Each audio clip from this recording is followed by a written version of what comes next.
द्वारिकापुरी महाराज भगवान श्री हरि भगवान श्री कृष्ण राजा बने और यहीं पर मां रुक्मिणी का उन्होंने पाही ग्रहण किया, विवाह किया। परीक्षित महाराज ने प्रश्न किया कि हे महाप्रभु, मैंने तो सुना है कि भगवान के 16,108 विवाह हुए, क्या ये बात सत्य है? शुक्राचार्य जी ने कहा कि परीक्षित ये सत्य है, भगवान के 16,108 विवाह हुए। तो बोले आपने तो एक ही विवाह की चर्चा की है, तो अन्य विवाह की कथा सुनाइए। तब यहाँ शुक्राचार्य जी महाराज भगवान के अन्य विवाह की चर्चा करते हैं और वर्णन करते हैं। कहते कि राजन, द्वारिकापुरी में भगवान के एक मित्र थे जिनका नाम था सत्राजीत। जो सत्राजीत थे ये भगवान सूर्य देव के बड़े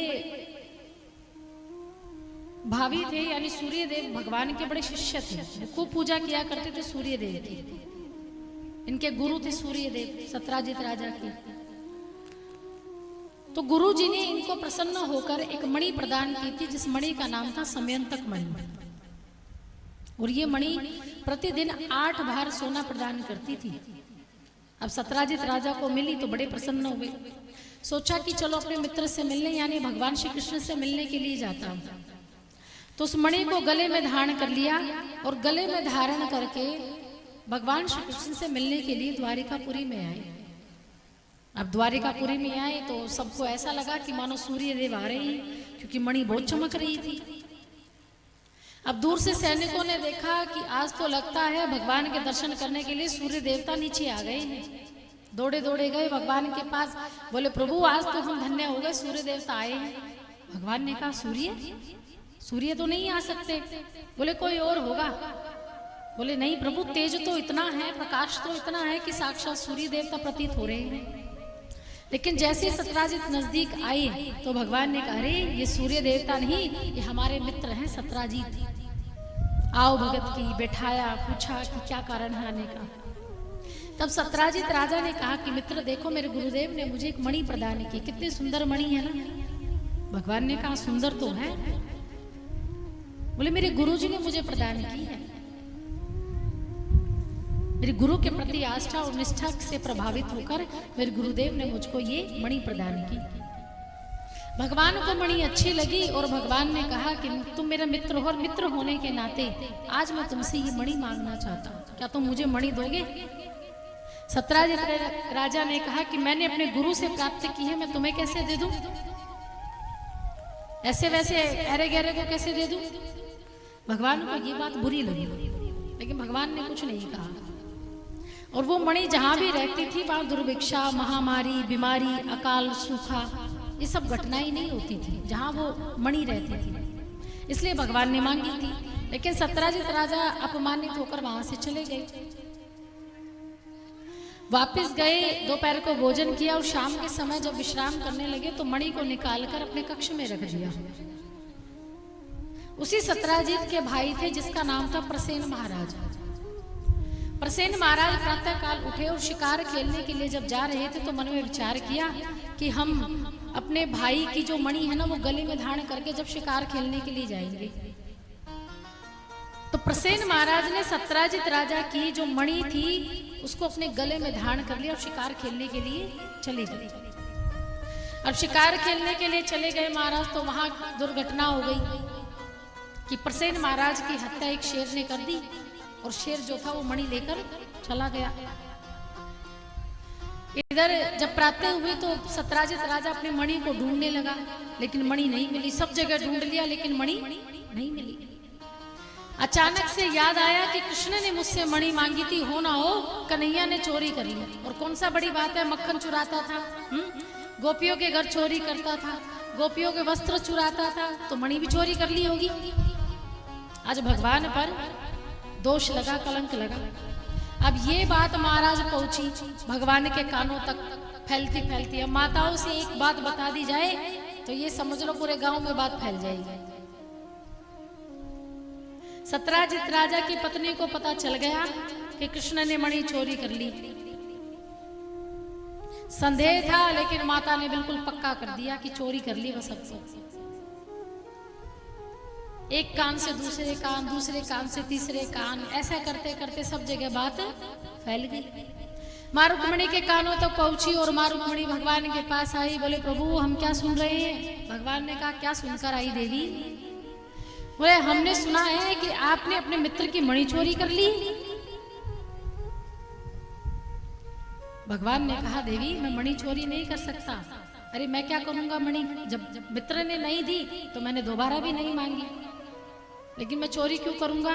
तुम्हें लगता है कि मैं चोर हूं और वो भी मणि की चोरी करूंगा? अरे माखन चुराता था, वस्त्र चुराता था, बात ठीक थी, परंतु मैं इतना बड़ा अपराध नहीं कर सकता।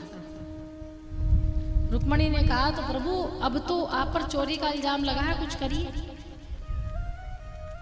तब भगवान अपने चोरी के दोष को समाप्त करने के लिए सत्राजित राजा के नगर में आए और वहां कई दिनों से आपस में चर्चा हो रही थी कि सत्राजित के भाई प्रसेन महाराज शिकार खेलने के लिए गए थे लेकिन लौट कर नहीं आए।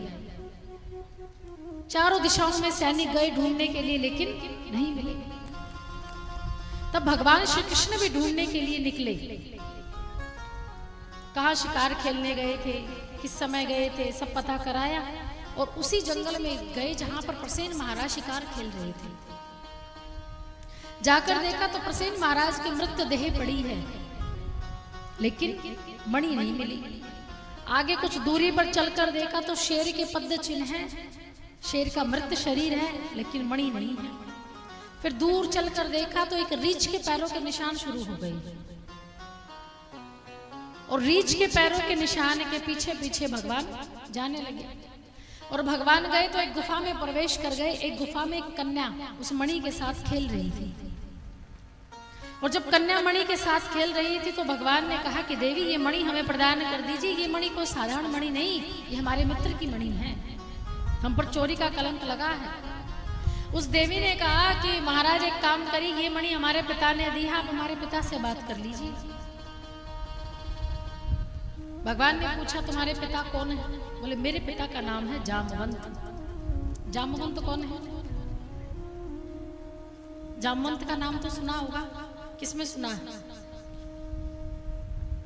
हाँ, रामायण में, रामचरितमानस में, है ना? ये वही है महाराज जिन्होंने हनुमान जी की शक्ति को जगाया था।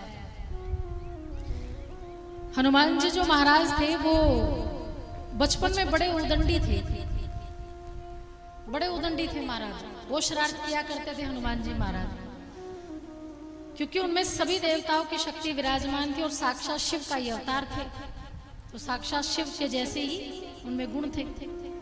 तो इतने उदंडी थे महाराज, इतने उदंडी थे कि एक दिन तो सूर्य देवता को ही फल समझकर खा लिया। सूर्य देवता को ही फल समझकर खा लिया। बेचारे राहु केतु इंतजार करे कि हम कब ग्रहण लगाए सूर्य देवता पर, और इससे पहले ही हनुमान जी महाराज ने मुंह में रख लिए। जहां देखो वही उड़ जाते थे महाराज। महात्मा की कुटिया उठाते, इधर महात्मा की कुटिया होती तो थोड़ा दूर महात्मा की कुटिया को बिठाया थे। बेचारे महात्मा अपनी कुटिया को ढूंढते फिरते, हमारी कुटिया कहाँ गई। महात्मा जी एक वस्त्र अपने पास रखते थे, एक धोते थे, एक पहनते थे। कोई महात्मा कपड़े सुखा देता, उनके कपड़ों को लेकर उड़ जाते। कोई महात्मा समाधि लगाकर बैठा रहता, उसके कमंडल को लेकर भाग जाते। ऐसे हनुमान जी थे। महात्मा बड़े परेशान, क्या किया जाए तेरे उदंड बालक का, इतने शरारती बालक का। बोले इसको तो मृत्यु दंड भी नहीं दे सकते, सजा भी नहीं दे सकते। क्यों?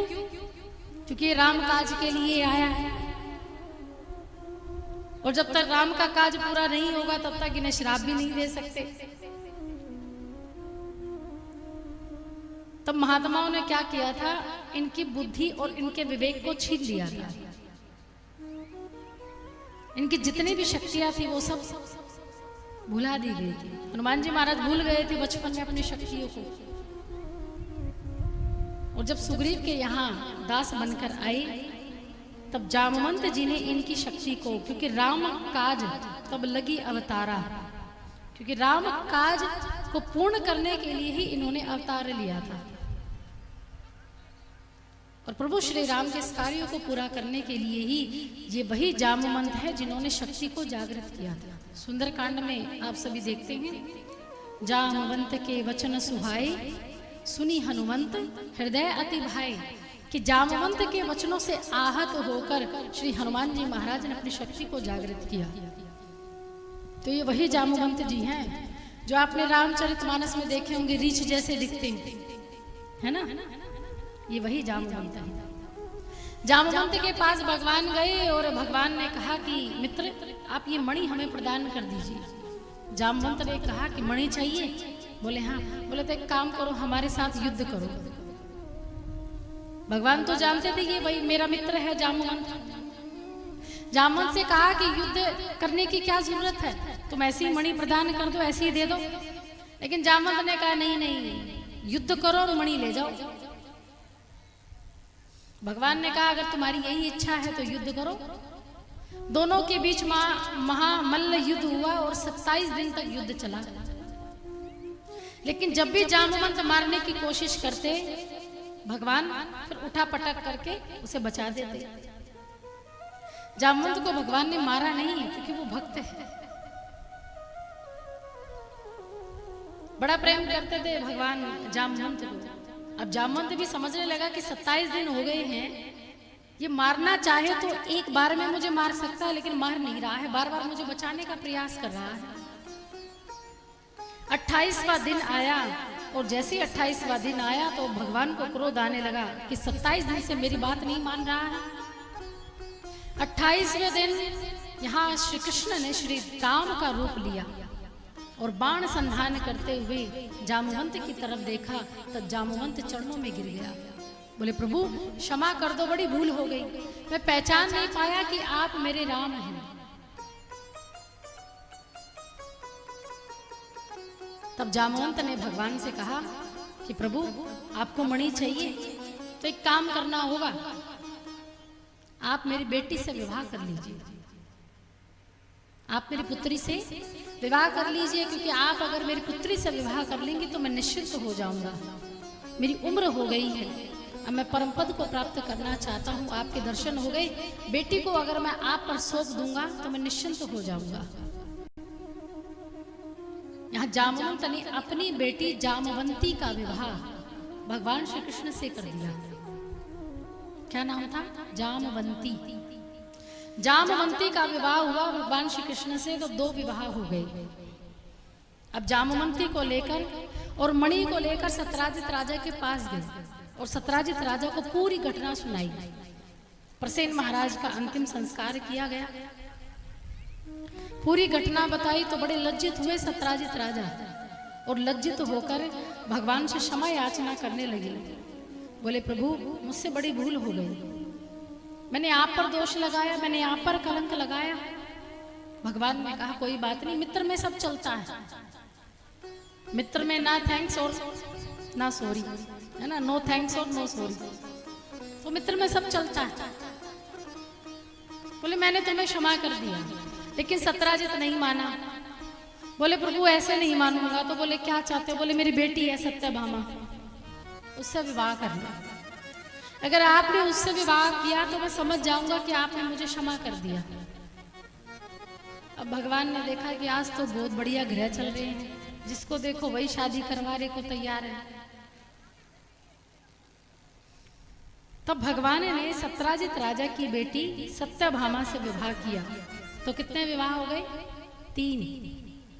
एक रुक्मणी से, दूसरा जामवंती से और तीसरा सत्यभामा से। 3 विवाह हो गए। चौथा विवाह भगवान ने किया है कालिंदी से। कालिंदी जो आप ब्रज में यमुना नदी देखते हैं ना, यमुना नदी, ये वही कालिंदी है।